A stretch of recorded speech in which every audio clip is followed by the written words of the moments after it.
Everyone, I'm Jacqueline Coley. I'm so excited to moderate this panel, but before we dive in, I'm excited to show you guys, and they let me do it. I can't believe they're letting me do it. Never before seen behind the scenes footage from Jurassic World Rebirth. That's Johnny Bailey, Scarlett Johansson, and Mahershala Ali. Yeah. Okay, so let's take a look at the video. Let's go. Hopefully. In Jurassic World Rebirth, these locations were extraordinary, naturally beautiful places. With a large production like this, you have to really be aware of the environment, and you have to leave things better than when you came there. Science is for all of us, not some of us. All of our locations are incredible. So it was really cool that Universal made sustainability a priority during production. This production is part of the NBC Universal Greener Light program. So we staffed Jurassic with the largest eco team that we've ever done on a production. It was really important that we invested in green technology from large and small batteries, as well as hiring electric vehicles. For the first time, we started using reusable lunch boxes, and this stopped single-use containers going to landfill. We've also organized a collaboration with a local NGO which specializes in beach cleanups and ocean cleanups. It's a big team to keep Thailand clean as much as possible. So we have a guideline, recycle everything that we could, and then at the same time, picking up garbage, just flood from the other side of the ocean. There's all these ways that you can really have less of an impact on the planet. It's something we all need to do. Of all species that have existed on Earth, 99.9% of them are now extinct. Survival is a long shot. No matter what we really think, nature is way bigger and more powerful and important, and we depend on it for our survival, whether we want to admit it or not.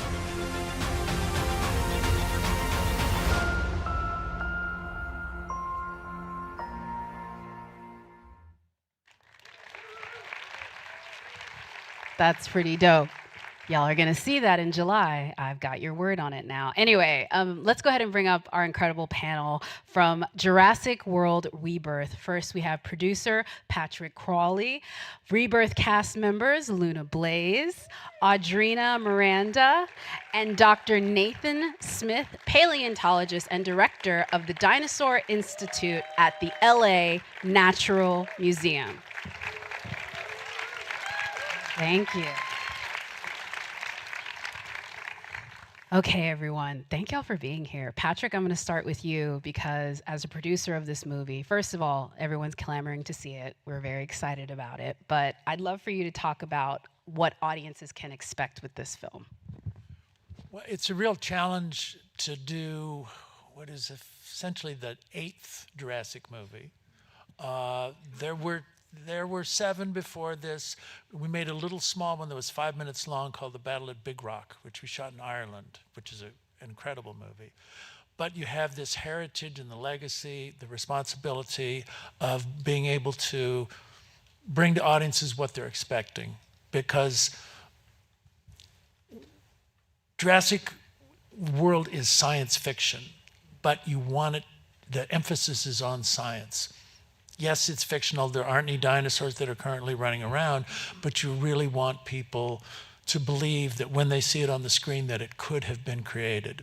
And so that goes all the way back to Michael Crichton and the incredible work and research that he did and the great ideas that he came up with, which have then stayed with us the whole time. So that people really, they go to see that movie and they go, okay, I believe the dinosaurs are here. And so that's one of the big challenges that we have to address. And then we're also gonna have fun with Scarlett and Jonathan and Mahershala, right? So we've got these actors. Okay?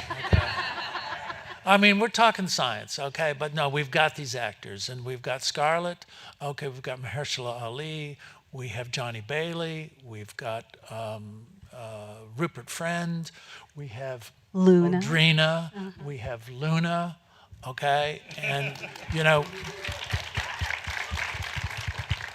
and that was a particularly special part because we stopped and started anew. That's why it's called Rebirth. We said, okay, let's go back to the jungle, let's go back to the kinds of threats that made people so engaged in Jurassic, in which right behind every palm tree there could be a huge dinosaur. But as well, everywhere you look, it's this incredible beauty. And so we went to Thailand in order to bring to the audiences something that we don't think many of them had ever seen before, certainly nothing we had ever seen. It's a landscape in which there are these 3,000 foot tall, just amazing mountains that are vertical, which you'll see in the movie. You saw a little bit in this trailer. So it was an amazing landscape that we were able to bring to people. And a lot of the movie takes place on a boat. That powerful boat that you saw there is a way that our characters come together, they're on a mission, and there happen to be some creatures that live in the water, like a mosasaurus, Spinosaurus. I mean, there are some really deadly animals, and you haven't really seen them go to battle with humans before. I can't wait. Luna, Audrina, congratulations. Thank you so much. Thank you. Every actor in town is jealous of you. Scarlett had to campaign to get in this movie. Y'all just lucky to join it. But Audrina, I'll start with you. What is it like being cast in such a big movie about dinosaurs? I think it's probably the talk of your school because you're at the age when dinosaurs are a big deal. They're still a big deal for Nathan, but they were a really big deal for your age. So talk about it. Well, I was auditioning for 4 months, so for me that felt like a very long time. And to get the call that I'm going to be a part of the next chapter of this Jurassic franchise was insane. I freaked out. And going to this beautiful countries, I get butterflies every time I talk about it. And just like everything about it is so cool, but being a part of something this big is a little scary, but super, super cool at the same time, and learning about dinosaurs, of like what they eat. Usually they eat meat. Or if you're in Jurassic World, they eat humans or plants. But I'm so excited to be here. I love that. I am glad that they taught you a bunch about dinosaurs and the natural world. Also, I'd have to say it, too adorable. Like, tickets sold. Luna, what about you? What excited you about taking this role? I mean, if you get a call about any Jurassic anything, I think you take it. So it was a process that was slow, but also very fast all at the same time. I think I remember very clearly I got a phone call like 2 weeks after I did a Zoom audition, and it was like 9 a.m, and I had my agents on the phone, and they were like, "We have to tell you something," and I was like, "Fuck, I didn't get Jurassic." And they were like, "So, do you want to go to Thailand?" And I was like, "Oh my God, I got Jurassic!" And I freaked out, as I'm sure anyone does when they get that sort of call. And in that moment, I had no idea the journey that I was about to embark on, and what a joy and what an experience, and absolutely an unbelievable one that I will never get to relive, and I don't ever want to, because it was absolutely mind-blowing and unbelievable. So such an amazing experience. I dig that. Favorite part of Thailand, since you mentioned it? Oh my gosh. I have to say Krabi, where we filmed. We spent so much time there, and just being able to, fully like immerse yourself almost in this world that is so far away from your reality. Truly, honestly, filming this sort of movie, one of the most amazing things about, Jurassic is not only are you exploring these themes about how important it is to protect nature and protect wildlife, but we were there. We were on these locations. We were seeing it firsthand at how extraordinary our world is and how much we need to protect it. So being in that environment consistently, it was an honor, and it was one that, you know, that we had to protect. And I think honestly we did such an amazing job. I love that.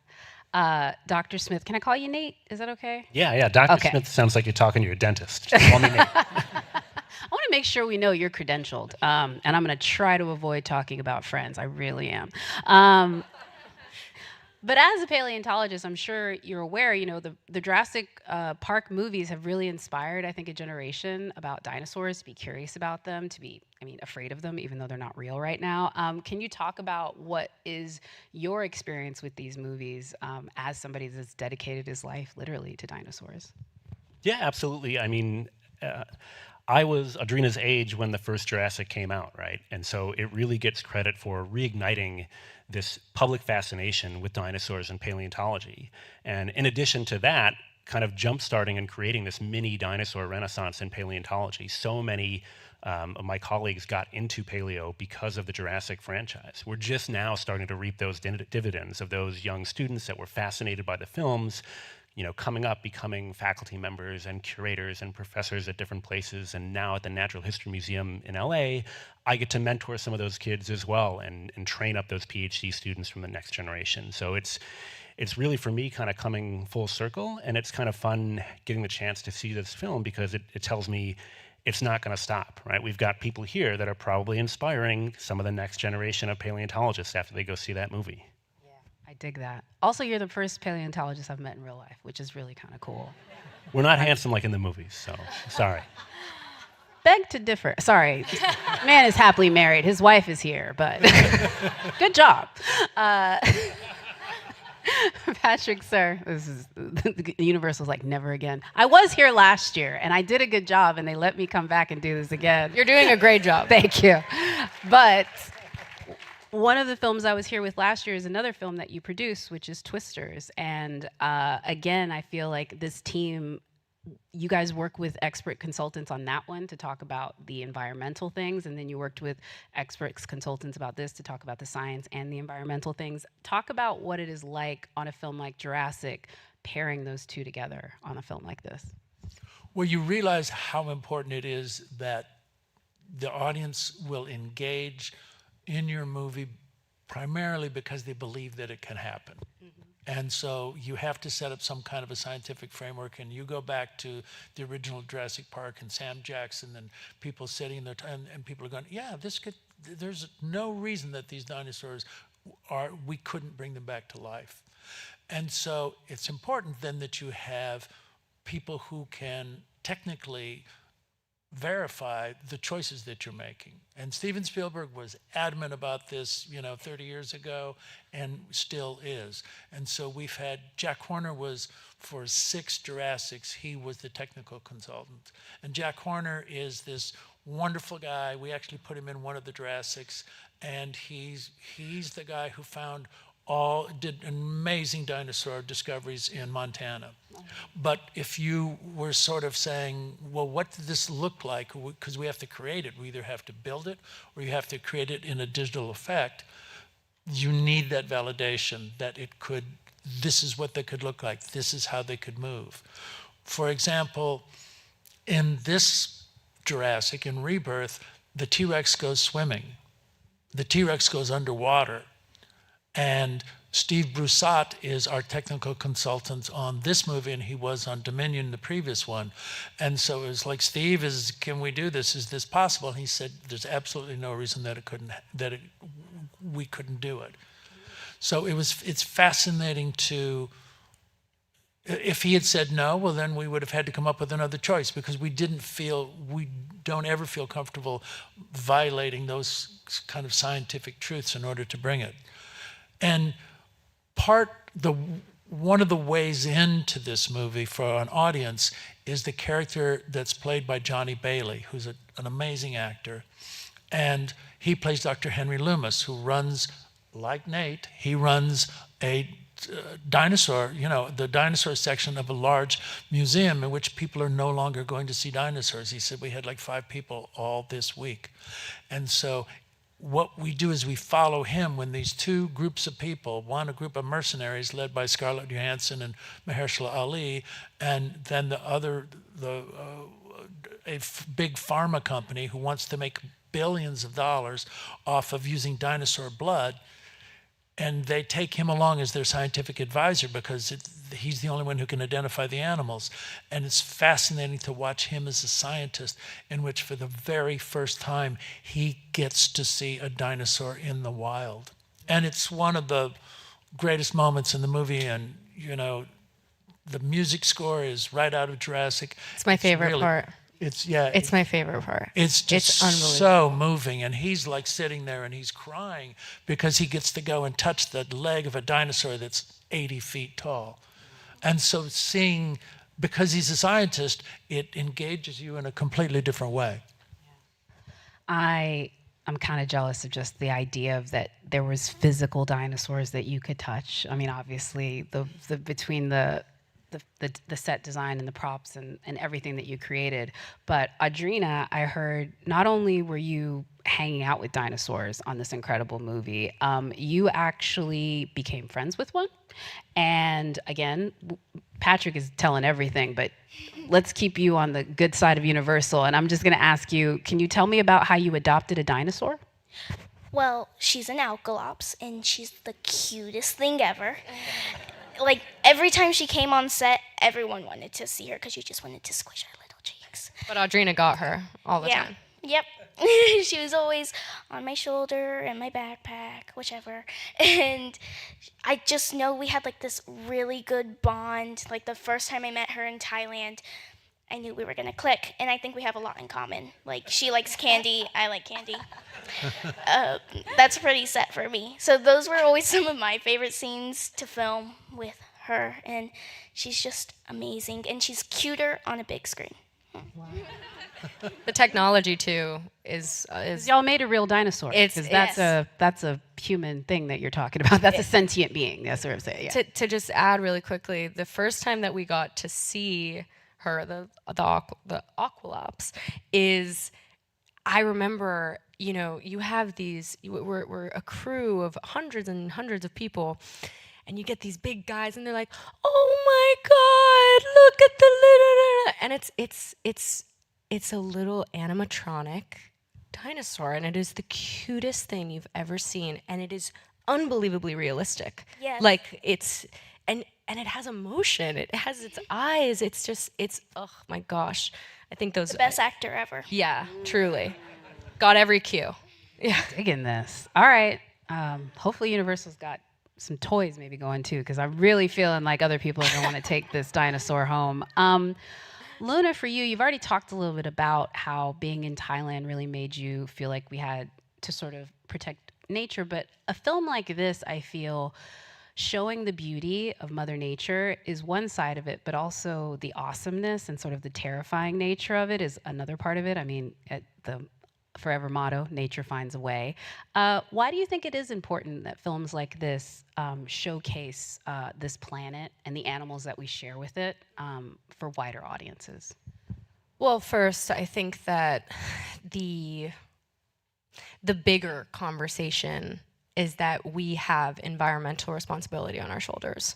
We are the ones that, I mean, you can say pollute in a way, but for us, right, like going to Thailand and, seeing in front of your eyes these incredible locations and this environment that genuinely seems untouched, like, honestly.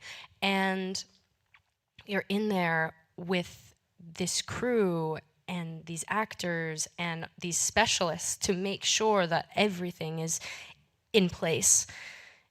You don't want to harm anything. You have this, it's like an award to be able to, number one, work in an environment that not a lot of people even get the chance to see with their own eyes ever.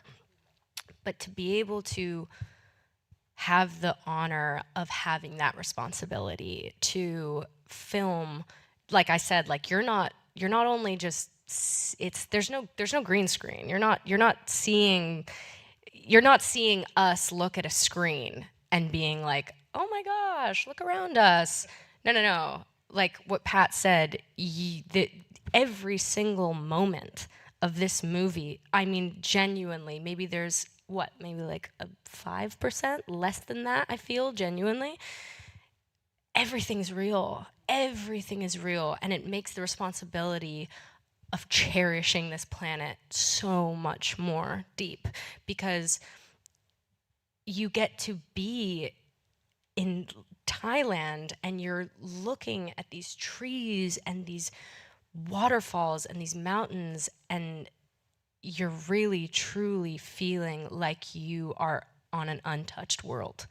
And that's the most amazing thing about filmmaking too, is that you get to sit for a second and you get to leave reality. So for us, we got to genuinely leave our own reality, and we got to put ourselves in these positions of stakes, which is you're in an environment that's completely unknown to you, and the fact that you don't want to harm it.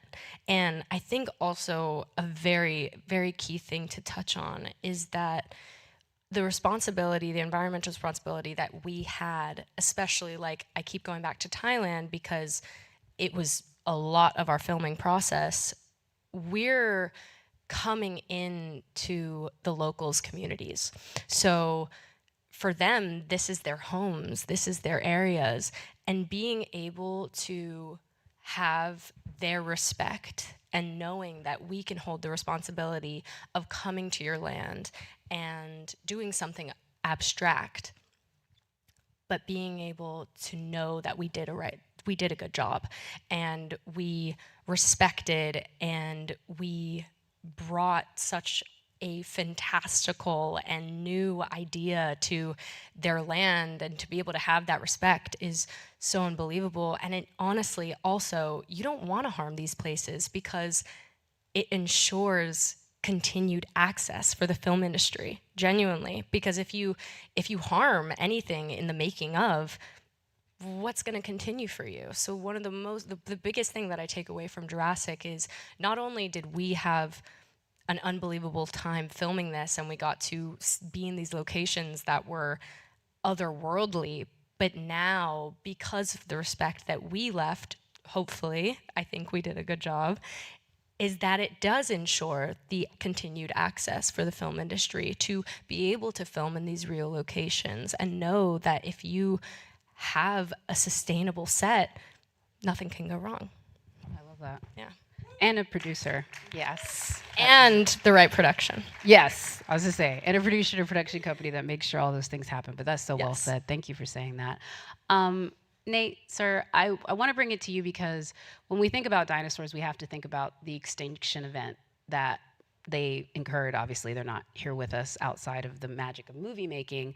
But I'd be curious for you what you feel these types of movies can kind of teach us about extinction level events and about the world today, really. Yeah, so here's the time for me to push up my glasses a little bit and say, well, actually, they're not all extinct, because 10,000 species of dinosaurs and birds are still around us. But you're right.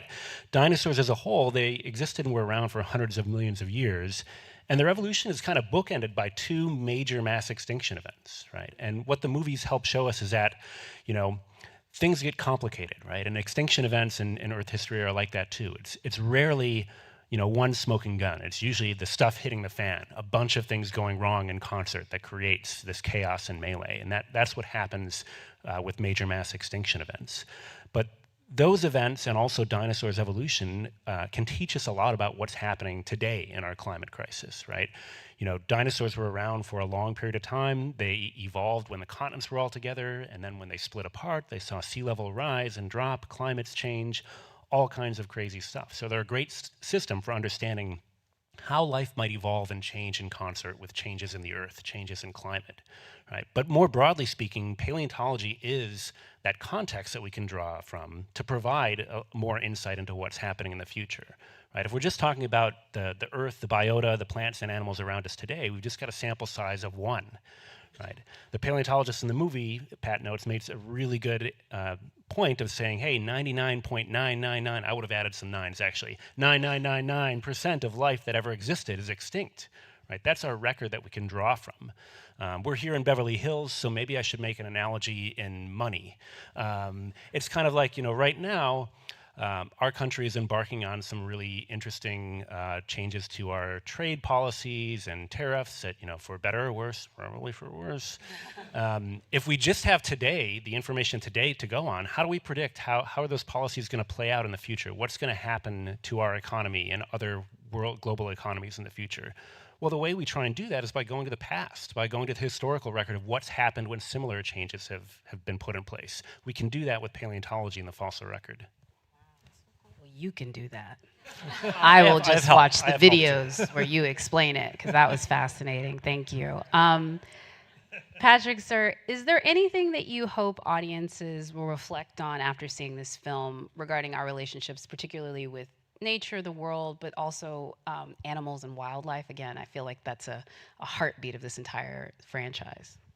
Well, I think following up, Nate, I think, said it well, just in terms of the relationship of change to the frailty of, nature is very strong, and possibly the frailest component of nature is humans, in which, waterfalls will still be falling and waves will be breaking on the beach and fish will be living in there or something like that, and we could be gone. So that is, Dr. Loomis, our movie paleontologist, does say that you think that we're so smart and that we know what we're doing, and he said this could all change. He brings up the example of how all the species are gone, but he said, the earth could shake us off like a cold summer breeze. So it was really important. David Koepp, who wrote the script, who obviously wrote the first Jurassic Park, that was a really important point for him, because we can't operate with impunity. And the Jurassic movies sort of show what happens when you start messing with nature and you go, oh yeah, well great, we can use gene editing, we can do this and we can do that. Are we prepared for the results of messing with the natural order of and I think the Jurassic movies have they've been a real important set of criteria by which people should not do things without thinking about all the consequences. And we're now entering an age in the last 4 months in which science, the role of science, the value of science is being publicly downtrodden. And we have to stop that. We have to.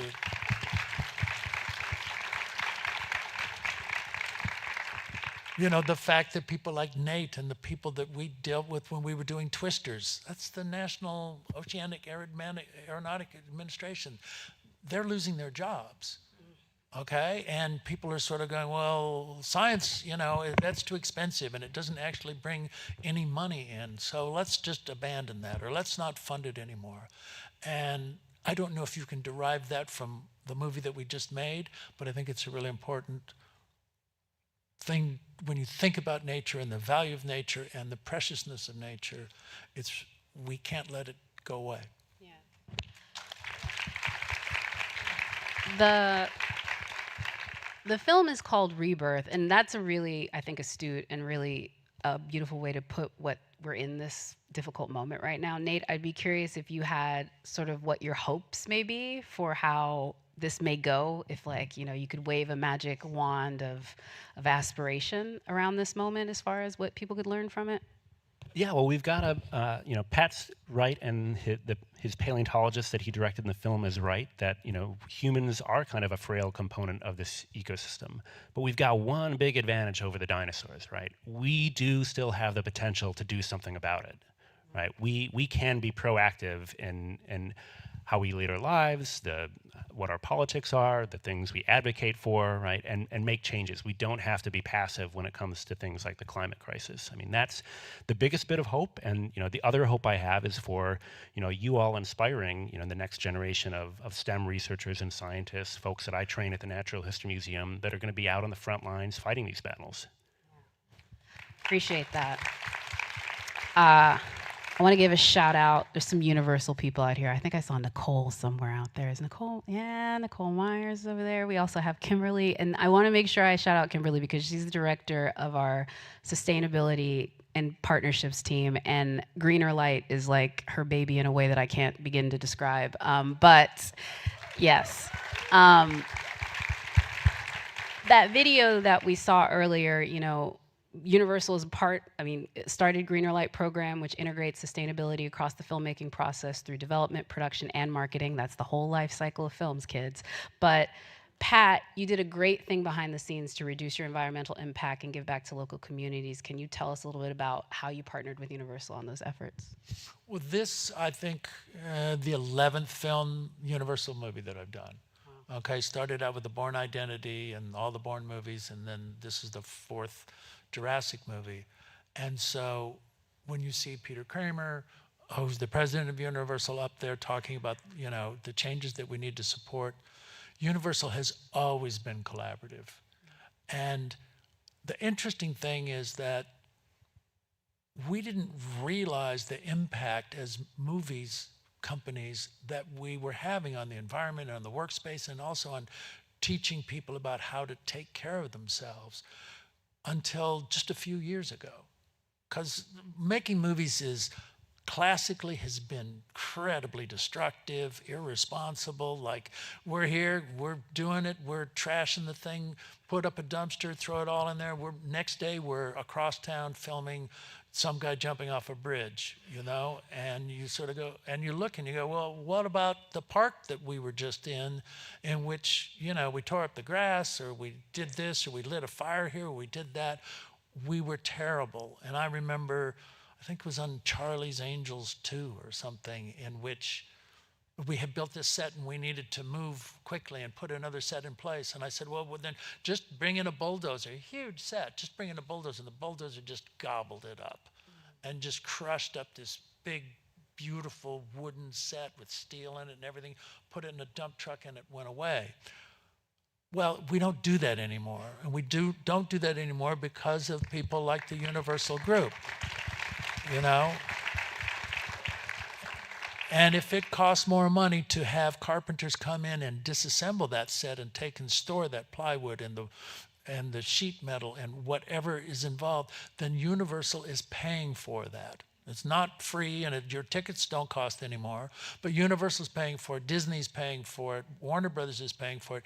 Everybody realizes that when you have an industrial endeavor that creates waste, it's your job to clean it up.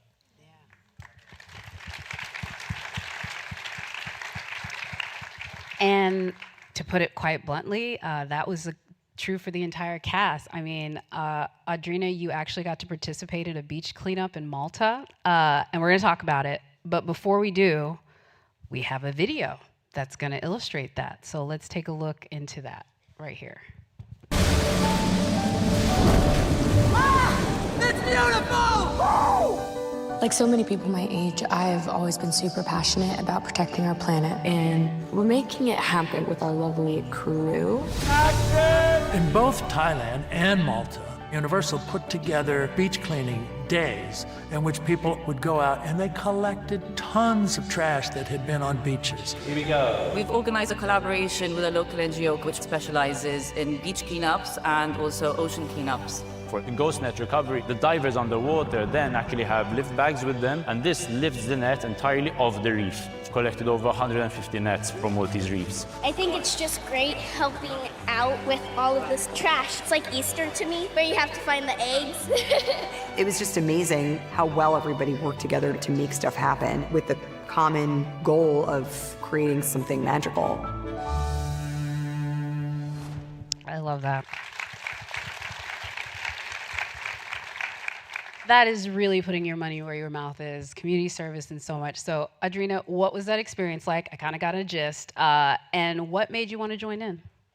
Well, we were already filming in Thailand, and so now we were filming in Malta for a few weeks, and we were on the beach almost every day, if not filming, just playing. And you'd see the trash that would wash up onto these beaches, and you just pick it up. So then when Greener Light had this opportunity, I was so excited to join. And it was like a long day of filming, and then we all met up at the beach, but everyone had like a second boost of energy, and it was just super fun. The bags were like humongous, and I was like, I'm not going to be able to fill up one. I filled up 3.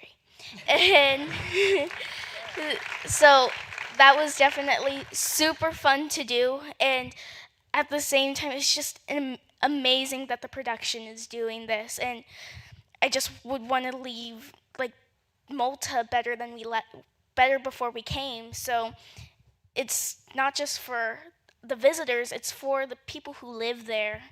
But that's all I got to say. Luna, you've been on other sets, but again, I just feel like the vibe had to be different when you feel like there's this sort of internal mandate about protecting the environment. What is that like for you as an actor to kind of feel that shared mission as you're going about the daily mission, which is making an incredible, entertaining, and moving movie? Well, the thing is, and I keep like thinking back to this, is, you know, when you have a movie that is at such a grand scale, especially when it comes to budget and just every single factor that goes into it, and this is true, I truly feel this. There is a scene in this movie, Audrina, you're a part of this as well, and I hope you can also agree with me on this. There's a scene in this movie where, you know, I'm not going to spoil anything, but we are in water, and, you know, when you look at it, you're looking and you're sort of thinking, you're like, oh my gosh, the amount of equipment that had to be in this water to get this shot, the amount of people that had to be there, the amount of smoke, the amount of this, the amount of that, blah, blah, blah. No. When I tell you, it was as if we had this massive, huge, everything fancy Hollywood. We were filming like a guerrilla-style movie. It was insane. No, seriously. We were in this water, and we had Gareth Edwards. What's it called? When you handling the camera, like thank you. I'm literally like brain farting right now. He's holding this handheld camera. There's maybe 2 people behind him, and it's us actors, and that's it. And then you look above, and we're in this amazing sort of like hole, and you look above, and you're seeing all of this crew just watching over everyone, and you're looking up, and you're like, they could have all been down here. We could have been, you know, polluting this water, and we could, because also, by the way, someone said out here that climate change can change. Someone said that. I don't remember who. But whoever said that, we have that ability. We are the change. People are the ones now that can change that. Jurassic, we had every single opportunity. We had the opportunities to be in these environments and sure, pollute it, but why would we do that? Why would we do that when you're seeing such an unbelievably beautiful place, and the last thing you want to do is pollute it? So then when you find out that your crew is also on board with that, it's like unbelievable. So I'll never forget that, you know, like filming and being in these, you know, insane situations, and thinking how, like how you said, you know, there was a time where, sure, screw it, let's throw everyone in there just because, you know, just because we need you in here, and we need you to be here. But in reality, when you're filming a movie, you need your actors, you need your camera guy, and everything else, who knows? Who knows what's gonna happen, you know? And in that moment, I'm sitting there, and I remember just looking around me, and I was like, this is the way to film a movie. because truly, like it could be so grand, but in reality, also to capture what we were going through, it's just way more special too, to have that like small, intimate sort of, connection. And I felt that throughout the entire film, is just sitting there and being able to take in everything so grand, but you're looking at how sustainable everyone is being on this set. And it's true because you have the opportunity to continue to, be so grand in a way, but like we're not. So I don't know, there's a duality to it. There's a massive duality to it, and it's really, really cool to see how much progression we've made in this film industry, truly, from, like Pat was saying, to now. It's almost unthinkable in a sense, because you're sitting there, and if people have the opportunity to make change, then do it. And if you're on a film set and you have the opportunity to make it cleaner, to make it safer, to make it more sustainable, then do it. And that's what we're doing, truly. So thank you to you guys and the Greener Light program. It's truly amazing. Patrick, well, let me go to Nate first, because I want to talk a little bit about the fact that I'm hoping maybe you'll screen Jurassic World Rebirth at the museum. Maybe not. Maybe you're like, no. But talk a little bit about how you try to do that, where it's like, okay, this fictionalized thing has got them inspired, but now I want to bring them into the real science behind it, and how through the programs that y'all do at the museum, you're able to sort of, bridge that gap from like, yeah, you watch Jurassic World, obviously we're not making dinosaurs anymore, but let me tell you about what that can teach you about today. So talk about how you try to balance that as a paleontologist at the museum. Yeah, that's what we try and do, is be a bit of a front door for science, and sometimes people call dinosaurs our brand leader at the museum, right? It's what people get excited about coming to see our T-Rex trio and our dinosaur hall and things like that, and that then becomes an avenue to educate them more broadly about science, about how science works as a process, about science communication, how these animals lived, what they looked like, and that's kind of the, where there's like this nice reciprocity with the films, is that we can do all that and provide that science core, but it's Pat and you all that end up bringing these things to life, right, and really making it real for people. And even though the movie, it is meant to be a fun, an action blockbuster, a sci-fi movie, like Pat mentioned earlier, it's steeped in science, right? It still has some science at its core in terms of what decisions were made about how the animals looked, how they moved, what they could and couldn't do. And that's, in some ways, not unlike a lot of the work that we do in our exhibits and our programs that we put on at the museum. One of the fundamental tenets of science is communication, right? I could do a bunch of science, I could study and describe a bunch of dinosaurs, but if I just put them in a drawer somewhere, I'm not really doing science. I have to share that with people, right? We share that with our public programming, the mentorships and training that we do, the students we mentor, the exhibits that we put on display, right? And you all are sharing that with this amazing film, right? And it's all about getting people excited about science at the end of the day. I love that. I'm going to have to apologize, but there's enough Universal people and in the know people that will remember this. What's the date for Jurassic? It's July 2nd. That's what I thought, but I didn't want to say it and say it wrong. All right, I was right. July 2nd, everyone's going to start there and then get to the museum. So I appreciate it. We've got our own Jurassic giant named Natalie that you can come meet this summer. Oh, really? I'm going to be there. I do live here. I should be there.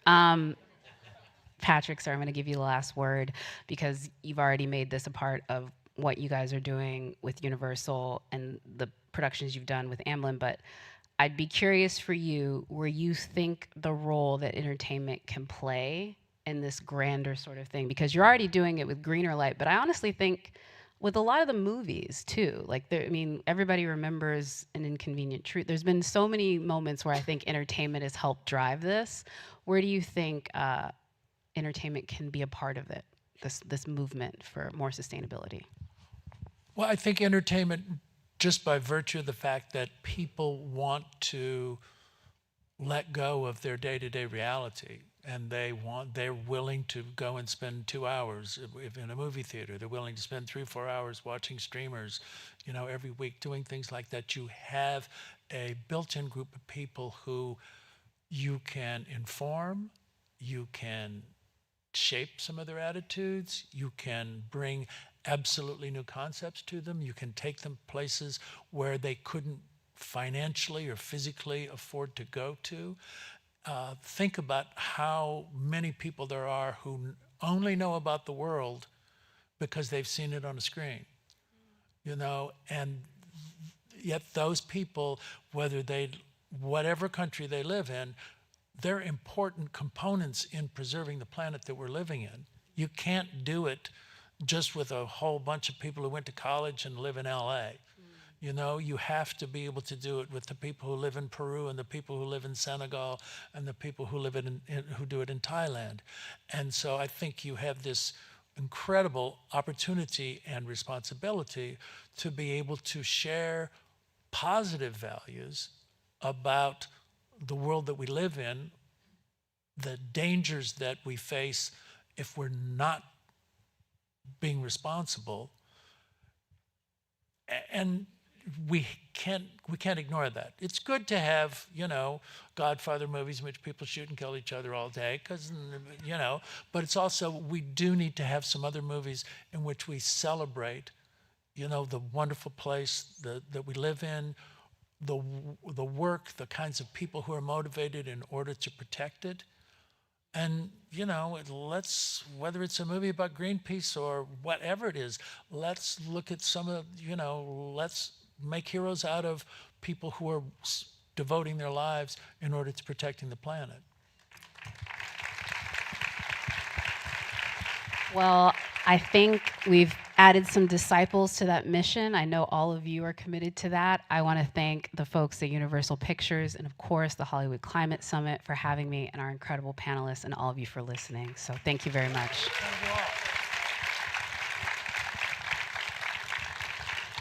I don't know what we do next, but I'm going to leave. Bye. Thank you.